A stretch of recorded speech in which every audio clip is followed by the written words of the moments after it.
Hi అందరికీ నమస్కారం. ఈరోజు వీడియోలో టమోటాలతో ఎంతో టేస్టీగా ఉండే పచ్చడిని ఎలా తయారు చేసుకోవాలో చూపించబోతున్నాను. టమోటాల రేటు తక్కువ ఉన్నప్పుడు ఇలా ఎక్కువ క్వాంటిటీలో పచ్చడి చేసి పెట్టుకున్నారంటే వేడివేడి అన్నంలోకైనా బాగుంటుంది, అలాగే ఏ టిఫిన్లోకైనా సూపర్గా ఉంటుంది. మీరు కూడా ఈ పచ్చడిని తప్పకుండా ట్రై చేయండి.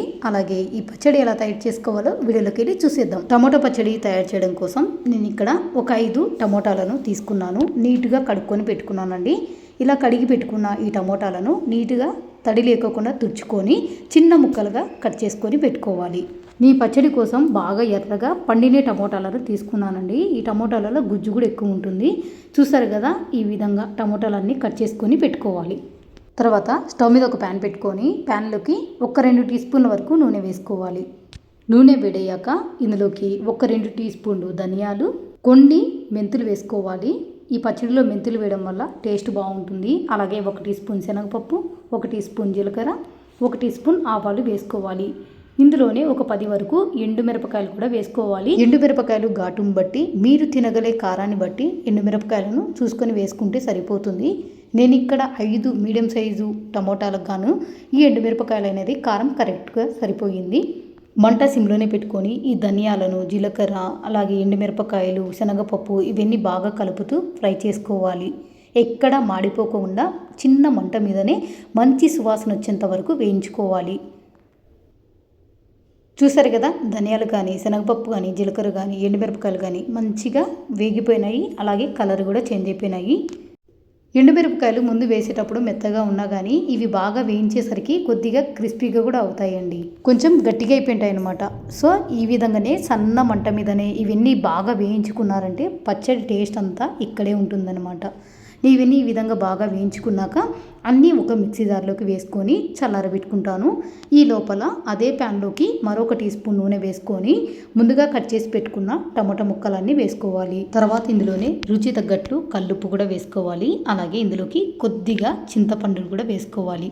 ఇలా చింతపండు వేయడం వల్ల ఈ పచ్చడి ఎక్కువ రోజులు మనకు ఫ్రెష్గా నిలువ ఉంటుంది.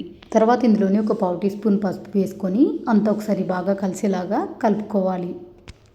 ఇలా కలుపుకున్న తర్వాత ఇందులోకి ఒక రెమ్మ కరివేపాకును, కొంచెం కొత్తిమీర కూడా వేసుకొని కలుపుకున్న తర్వాత మంట సిమ్లోనే పెట్టుకొని ప్యాన్కి మూత పెట్టుకొని మధ్య మధ్యలో కలుపుకుంటూ టమోటాలు కాస్త మెత్తగైనంత వరకు మూత పెట్టుకొని ఉడికించుకోవాలి. చూసారు కదా, టమోటాలన్నీ ఈ విధంగా మెత్తగా ఉడికించుకున్న తర్వాత ఇప్పుడు స్టవ్ ఆఫ్ చేసుకొని ఈ టమోటాలను పూర్తిగా చల్లారబెట్టుకోవాలి. ఇలా వేయించి పెట్టుకున్న టమోటాలన్నీ చల్లారే లోపల మనం ముందుగా వేయించి పెట్టుకున్నవన్నీ మిక్సీ జార్లోకి వేసుకున్నాం కదండి. వీటిని కొంచెం బరగ్గా మిక్సీ పట్టుకొని తీసుకోవాలి. మరి మెత్తగా పొడిలా కాకుండా ఇక్కడ చూపిస్తున్నట్టు ఈ విధంగా కొంచెం బరగ్గా మిక్సీ పట్టుకోవాలి. ఇప్పుడు ఇందులోకి మనం టమోటాలు కూడా వేయించి పెట్టుకొని పక్కన పెట్టుకున్నాం కదండి. ఆ టమోటాలు కూడా వేసుకొని కచ్చపచ్చగా మిక్సీ పట్టుకొని తీసుకోవాలి. ఈ విధంగా మిక్సీ పట్టుకోవాలండి. ఇప్పుడు ఈ పచ్చడికి తాలింపు అయితే తయారు చేసుకుందాము. తాలింపు కోసం స్టవ్ మీద ఒక చిన్న కడాయి పెట్టుకొని కడాయిలోకి 3 నుంచి 4 టేబుల్ స్పూన్ల దాకా అయితే నూనె వేసుకోవాలి.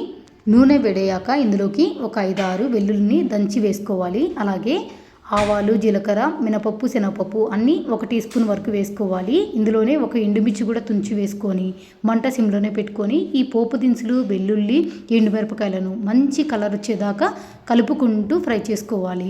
చిన్న మంట మీదనే ఇవన్నీ మాడిపోకుండా మంచి సువాసన వచ్చేంత వరకు కలుపుకుంటూ వేయించుకోవాలి. తాలింపు అంతా ఈ విధంగా మంచి కలర్లోకి రాగానే ఇందులోకి ఒక రెమ్మ కరివేపాకు కూడా వేసుకొని కలుపుకోవాలి. ఇలా కలుపుకున్న తర్వాత ఇప్పుడు ఇందులోకి మనం ముందుగా తయారు చేసి పెట్టుకున్న పచ్చడి అయితే వేసుకోవాలి. పచ్చడి అంతా వేసుకున్న తర్వాత తాలింపులో ఈ పచ్చడి అంతా బాగా కలిసేటట్లు కలుపుకోవాలి. ఒకవేళ ఇక్కడ ఉప్పు సరిపోయింది లేదో ఒక్కసారి చెక్ చేసుకొని స్టవ్ ఆఫ్ చేసుకోవాలి. అంతేనండి, ఎంతో టేస్టీగా చాలా కమ్మగా ఉండే టమోటా పచ్చడి అయితే రెడీ అయిపోయింది. ఈ పచ్చడిని ఒక బాక్స్లోకి వేసుకొని ఫ్రిడ్జ్లో స్టోర్ చేసుకోండి. ఎక్కువ రోజులైనా నిలువ ఉంటుంది, ఫ్రెష్గా ఉంటుంది. ఫ్రెండ్స్, ఈ వీడియో మీకు నచ్చినట్లయితే లైక్ చేయండి, షేర్ చేయండి, అలాగే ఛానల్ని సబ్స్క్రైబ్ చేసుకోండి. ఇంకా ఇలాంటి వెరైటీ వంటకాల కోసం పక్కనున్న బెల్ ఐకాన్ని యాక్టివేట్ చేసుకోవడం మాత్రం మర్చిపోకండి. Thank you for watching.